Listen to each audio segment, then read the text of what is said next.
Hello students, class 12 mathematics के online classes में आप सभी स्टूडेंट्स का स्वागत है। आज हम नए चैप्टर 3 द्विआधारी संक्रियाओं के बारे में समझेंगे। ठीक, तो आज का हमारा टॉपिक है द्विआधारी संक्रिया। आइए इसके डेफिनेशन को हम समझते हैं। डेफिनेशन में दिया है किसी अरिक्त समुच्चय A में एक द्विआधारी संक्रिया स्टार एक फलन star such that A cross A dash to A है। ठीक, जो a b बराबर a स्टार b द्वारा परिभाषित है, अर्थात एक संक्रिया स्टार समुच्चय A में द्विआधारी संक्रिया कहलाता है यदि और केवल यदि a star b belongs to capital A। For all a b belongs to capital A हो तो। ठीक है, आगे उदाहरण से समझेंगे। वास्तविक संख्याओं का समुच्चय कैपिटल R में योग अंतर गुणा के लिए द्विआधारी संक्रिया होता है। ठीक, योग अंतर गुणा के लिए द्विआधारी संक्रियाएं हैं, परंतु भाग के लिए द्विआधारी संक्रिया नहीं है समुच्चय R में। ठीक, तो इसलिए हम लिखेंगे कि a b belongs to capital R dash to a plus b belongs to capital R, a dot b belongs to capital R, परंतु a minus b belongs to capital R, परंतु a by b belongs to capital R जो द्विआधारी नहीं है, है ना। इसलिए a बटे b not belongs to capital R, है ना। b बराबर 0 के लिए यदि b का मान आप 0 ले लेते हैं तो ये द्विआधारी संक्रिया प्राप्त नहीं होगा। इसलिए a बटे b के लिए यह द्विआधारी संक्रिया सही नहीं है। ठीक, नेक्स्ट अगले टॉपिक में द्विआधारी संक्रियाओं के प्रकार को समझेंगे।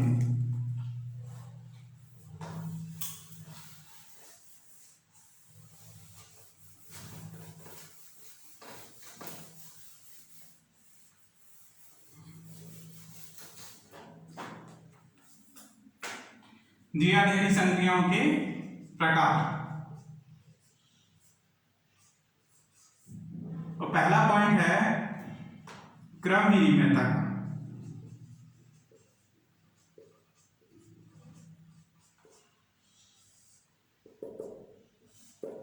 समुच्चय A में, है ना, क्या दिया है, समुच्चय A में एक द्विआधारी संक्रिया स्टार क्रम विनिमय संक्रिया कहलाता है। ठीक है, समुच्चय A में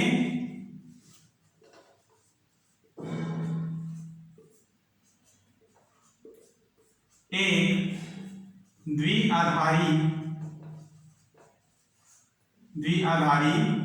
संक्रिया स्टार क्रम विनिमय कहलाता है।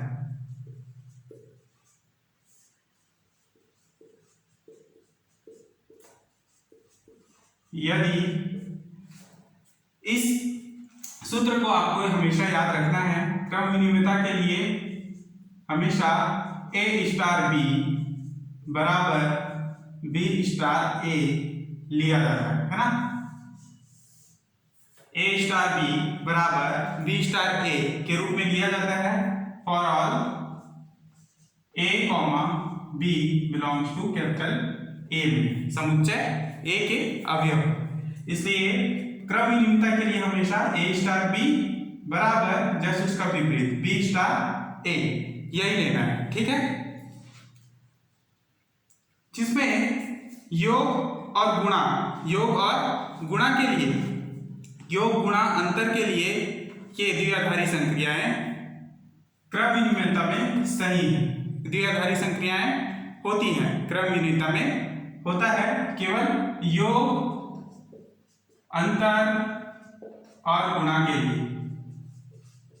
ठीक, लेकिन डिवाइड के लिए यह सही नहीं है ना, यानी भाग के लिए इसमें द्विआधारी संक्रियाएं नहीं होता है। जैसे कि आप a बराबर 1 ले लीजिए, b बराबर 1 ले लीजिए, ठीक है, या 2 ले लीजिए, तो a का मान जैसे 1 गुणा b का मान 2 है ना।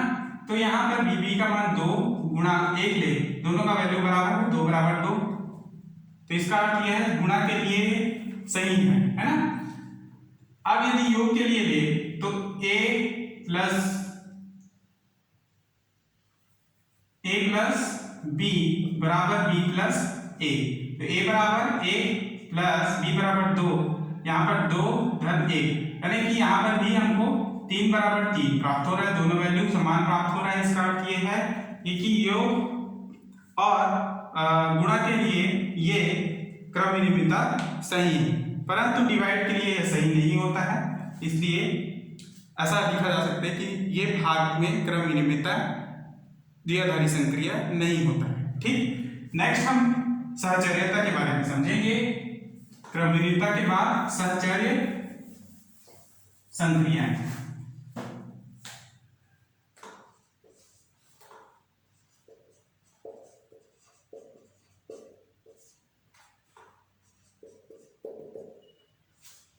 तो समुच्चय ए में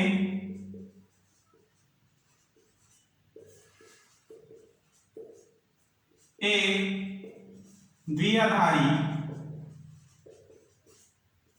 संक्रियाएं स्टार साहचर्य कहलाता है।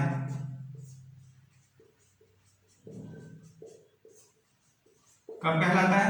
यदि सहचर्य के लिए हमेशा याद रखिएगा ए स्टार बाहर में है ना, फिर ब्रैकेट में बी स्टार सी बराबर, फिर उसके बाद ए और बी को साथ में ले लेना है, ब्रैकेट में ए स्टार बी स्टार सी जो है बाहर हो जाएगा। ठीक, तो फॉर ऑल जहां ए कॉमा बी कॉमा सी किसमें बिलोंग करते हैं? समुच्चय ए में। तो सहचर्य में समुच्चय आर में योग और गुणा के लिए सहचर्य मतलब द्विआधारी संक्रिया है, गुणा के लिए और योग के लिए द्विआधारी संक्रिया है सहचर्य। ठीक, लेकिन भाग और अंतर के लिए जो है सही नहीं है, सहचर्य द्विआधारी नहीं होता है। किसमें किसमें? भाग और अंतर में। क्लियर? जैसे कि a बराबर आप ले लें 1, b बराबर 2 और c बराबर 3, तो ये वैल्यू यहाँ पर रखने पर दोनों के मान बराबर होने चाहिए, तभी आपका जो योग है और माइनस चिन्ह के लिए है, फिर भाग के लिए या गुणा के लिए है, दोनों के मान बराबर होने पर ही वह एक द्विआधारी संक्रिया सहचर्य में होगा। जैसे कि योग के लिए करते हैं कि a plus B plus C, a plus B plus C, a का वैल्यू 1 प्लस b का वैल्यू 2, c का वैल्यू 3, 1 प्लस 2 प्लस 3। अब इनको जोड़िए तो 1 प्लस 2 यानी 2 प्लस 3 5, 5 प्लस 1 6, यहाँ पर भी 1 प्लस 2 3, 3 प्लस 3 6, यानी कि 6 इज इक्वल टू 6 आपको मिल रहा है। अर्थात योग में समुच्चय आर समुच्चय ए में योग में क्या है? सहचर्यता का गुण है। ठीक, एक द्विआधारी संक्रिया भी है। क्लियर? वैसे ही गुणा में भी होगा, परंतु इसमें अंतर और भाग में ऐसा नियम नहीं है। तो सहचर्यता के लिए क्या सूत्र मैंने बताया उसे याद रखिए बस, ए star B star c bracket में और फिर ए स्टार बी को ब्रैकेट में रखिए, स्टार सी को बाहर में रखिए। ठीक, यह सहचर्यता को नियम, सहचर्यता का ही नियम। नेक्स्ट, वितरण की संक्रिया है ना, वितरण की संक्रिया या डिस्ट्रीब्यूटिव ऑपरेशन।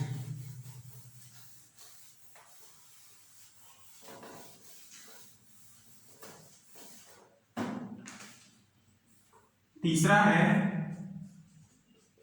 वितरण संक्रिया।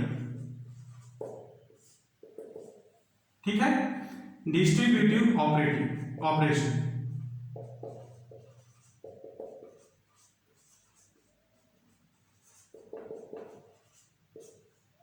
क्लियर?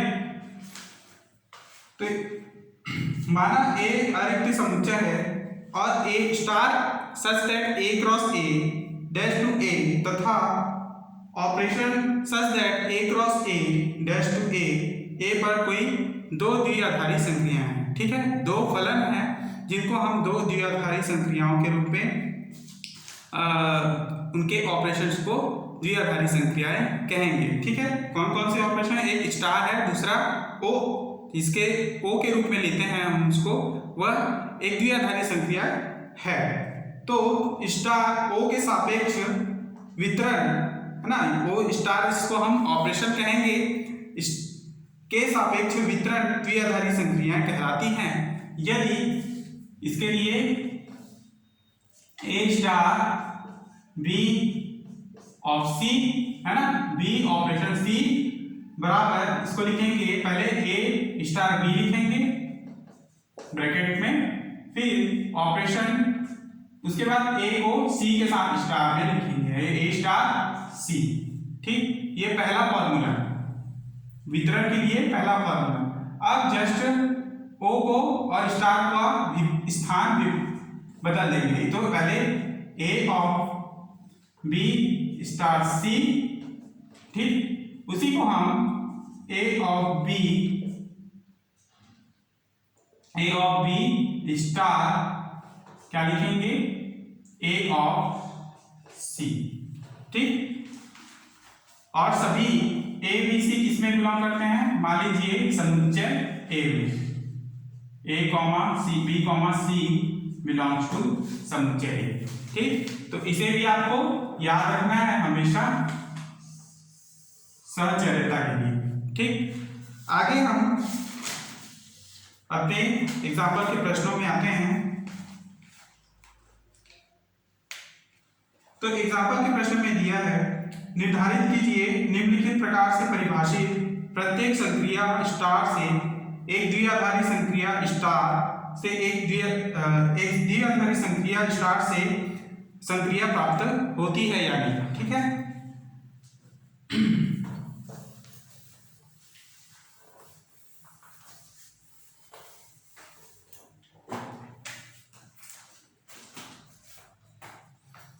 क्वेश्चन नंबर 1 है ना, इसमें आपको क्या क्या करना है कि निर्धारित कीजिए निम्नलिखित प्रकार से परिभाषित प्रत्येक संक्रिया स्टार से एक द्विआधारी संक्रिया प्राप्त होता है या नहीं, है ना। तो हमको द्विआधारी संक्रिया निकालना है। तो पहला प्रश्न दिया जेड प्लस कॉमा ए स्टार बी बराबर ए माइनस बी द्वारा परिभाषित संक्रिया क्या दिया है, स्टार। तो हल, सबसे पहले आप प्रश्न लिखेंगे जेड प्लस ए स्टार बी बराबर ए माइनस बी द्वारा परिभाषित संक्रिया स्टार। ठीक, अब उसके बाद बताएंगे कि यह द्विआधारी है या नहीं। तो द्विआधारी नहीं है,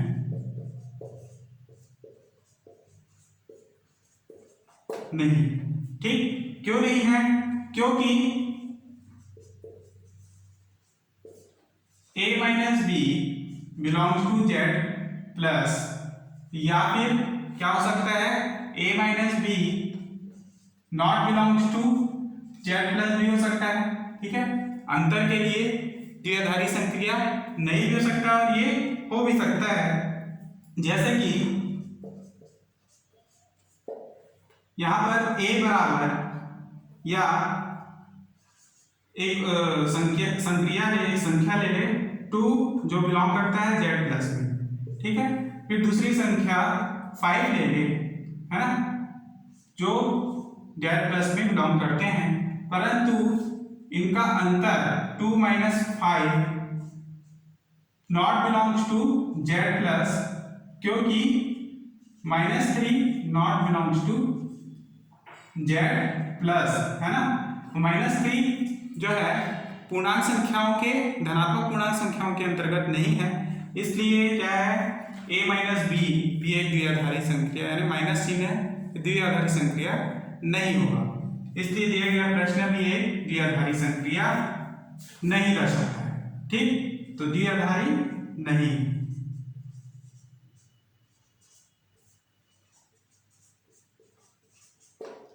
उसी तरह एक दूसरा प्रश्न देखें।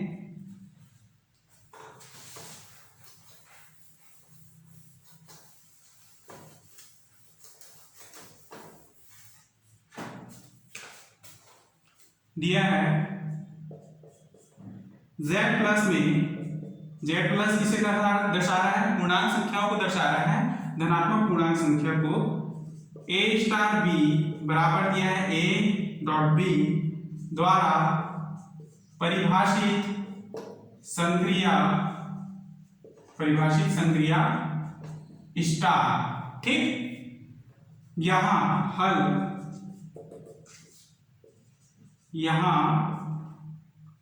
a स्टार b बराबर a dot b for all a comma b belongs to z plus.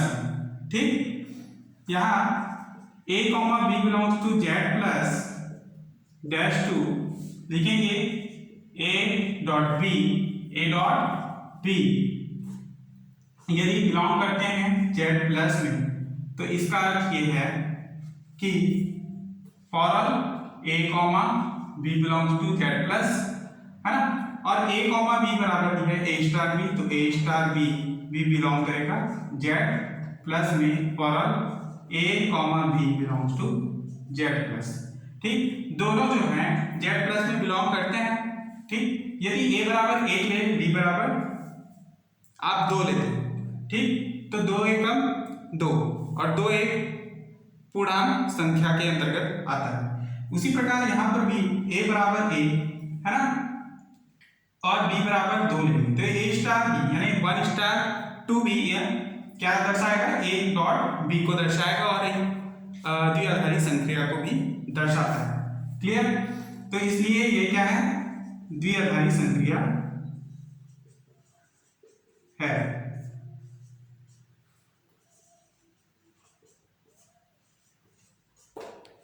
द्विआधारी संक्रियाएं हैं।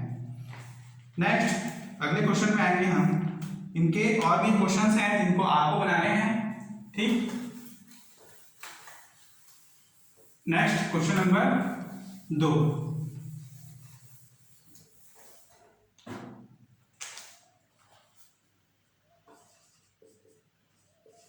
दिया है, सिद्ध कीजिए कि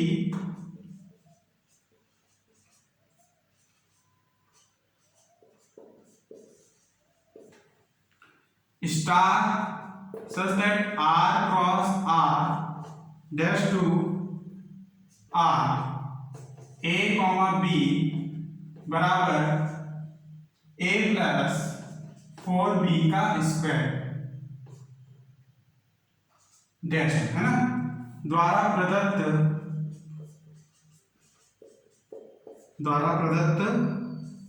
द्विआधारी संक्रिया है।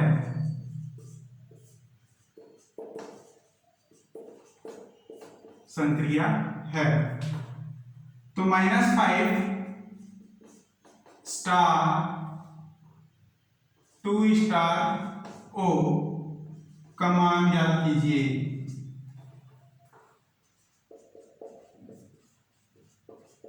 ठीक, हल तो दिया है आपके पास। सबसे पहले चूंकि b belongs to capital R, ठीक, तो b square belongs to capital R for all b belongs to capital. ठीक, यदि b बिलोंग कर रहा है कैपिटल R में, तो b स्क्वायर भी बिलोंग करेगा कैपिटल R में, जाहिर सी बात है, for all b belongs to capital R। इसलिए a comma b belongs to capital R, ये प्रश्न में दिया है ना, तो a comma b belongs to capital R, इसलिए a प्लस 4b का स्क्वायर बिलोंग करता है कैपिटल R में, है ना, कैपिटल R। अब यदि a plus 4b square capital R में बिलोंग करते हैं, तो इसका अर्थ ये है कि a स्टार b, है ना, जो संक्रिया है a स्टार b, ये भी बिलोंग करेगा कैपिटल R में। इसका अर्थ ये है नहीं कि a star b belongs to capital R का अर्थ क्या होता है, अतः स्टार आर में द्विआधारी संक्रिया है, द्विआधारी संक्रिया है। इसलिए पिछले प्रश्न में मैंने A dot B belongs to capital R के बाद क्या लिखा, ए स्टार बी है, ए स्टार बी के रूप में लिखा जा सकता है और वो क्या है, द्विआधारी संक्रिया कहलाता है। यहाँ पर भी a प्लस 4b स्क्वायर को a स्टार b के रूप में लिखा जा सकता है। यदि a plus 4b square belong करता है कैपिटल आर में, तो इसका अर्थ यह है कि a star b belongs to करेगा कैपिटल आर में, और स्टार आर में क्या है, द्विआधारी संक्रिया है। ठीक, तो आगे समझेंगे। अब हम -5 और स्टार 2 स्टार 0 को लेकर चलेंगे बराबर, है ना, बराबर। ये ए स्टार बी की तरह जैसे दिख रहा है ना, और ए स्टार बी का वैल्यू यहाँ पर a प्लस 4b स्क्वायर है। यहाँ पर सबसे पहले हम -5 को अलग लिख लेंगे स्टार। अब सबसे पहले जो अंदर की वैल्यू है ना, 2a स्टार b ये भी दिख रहे हैं, इनको हम इस फॉर्म में हल करेंगे। ठीक, सबसे पहले a क्या है यहाँ पर 2, ब्रैकेट में आप लिखेंगे 2 प्लस 4 है तो 4 लिख लीजिए, b स्क्वायर है यानी कि b यहाँ क्या है, 0 है, तो इंटू करके 0 का वर्ग। आगे -5 अपने जगह, स्टार 4 जो है 0 हो जाएगा और केवल बचेगा 2। अब यहाँ पर ये वैल्यू भी क्या है, एक a स्टार b के जैसे ही है ना। यहाँ पर हम लिखेंगे द्विआधारी संक्रिया से, इससे द्विआधारी संक्रिया से। ठीक, और यहाँ पर भी हम सेम यहीं पर यही वैल्यू में मान रखेंगे। यहाँ a क्या है, -5 प्लस 4 और b स्क्वायर यानी कि 2 का घात 2। क्लियर, ये भी द्विआधारी संक्रिया से। ठीक है, आगे इसको हल कीजिए, -5 प्लस 2 का घात 2 यानी 4, 4 × 4 16, 16 में से 5 गया 11, अर्थात -5 स्टार 2 स्टार 0 का वैल्यू क्या है, 11, और यही इसका उत्तर है ना, यही उत्तर है। इस प्रकार आप क्वेश्चन नंबर 2 को भी बना सकते हो। थोड़ा सा ध्यान देने की आवश्यकता है इसमें।